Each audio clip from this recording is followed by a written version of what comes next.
Tonight, the Winston Medical Center has been completely evacuated as a result of the massive storm that ripped through Winston County and Louisville today. But there are so many unanswered questions.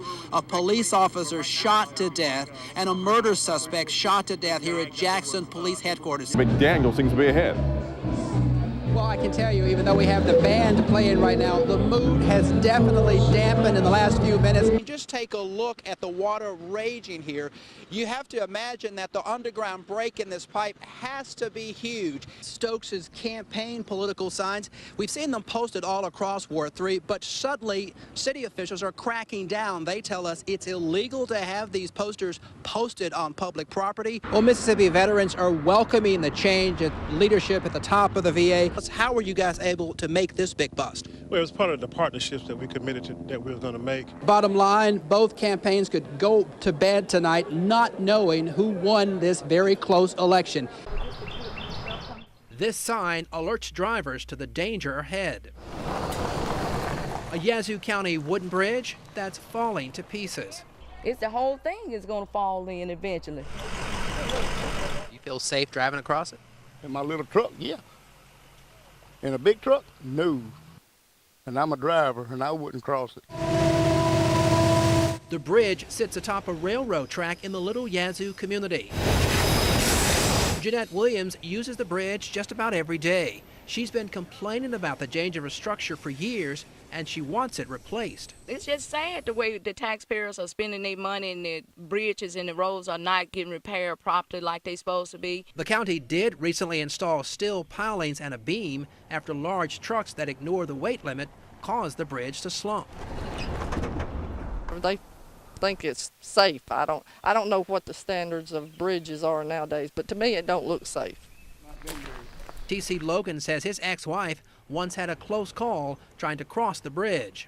Would run off right here, and her car was dangling until somebody pulled her out before the car went over and rolled down there. But I think it needs to be more than just a wooden bridge up here. I think it should be concrete, because if the truck's going to keep on traveling across here, it's going to get worse and worse.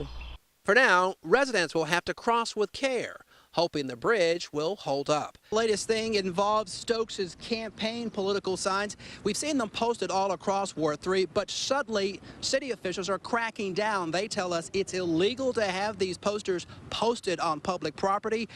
Councilwoman Stokes disagrees. She says there's an exception to the rule. This is part of our continuing coverage of the Ward 3 battle.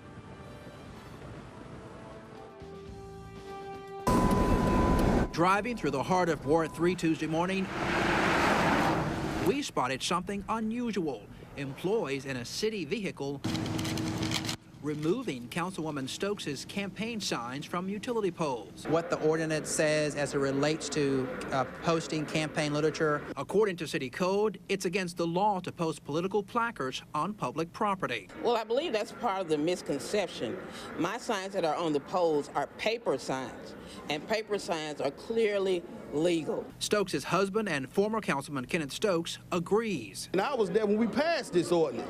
Paper is the exception to the rule. Stokes accuses her opponent Joyce Jackson and Mayor Harvey Johnson of playing politics with her campaign signs. I have gotten reports that my opponent has been driving around and someone is jumping out of the car, pulling down our signs, as well as the city has been pulling up signs that are in the ground.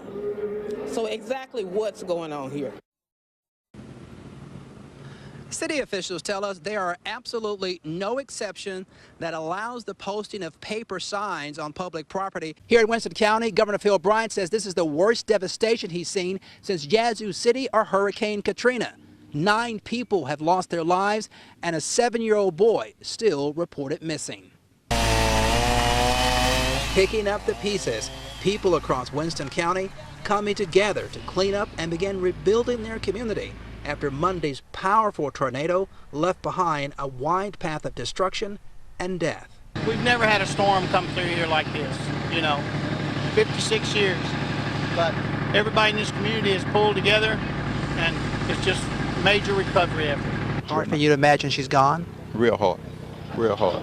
Gene Ammons is trying to recover from losing his friend Ruth Bennett.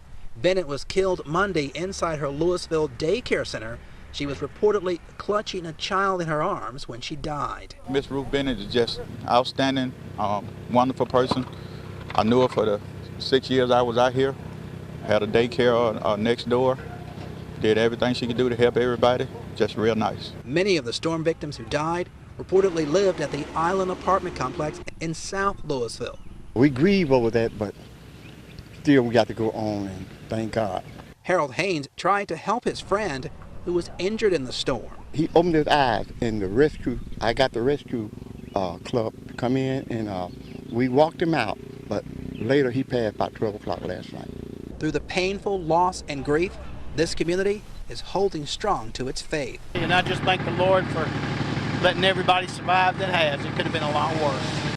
The cleanup will take some time, and there are so many people who want to pitch in. Right now, MEMA is assisting anyone who wants to lend a helping hand.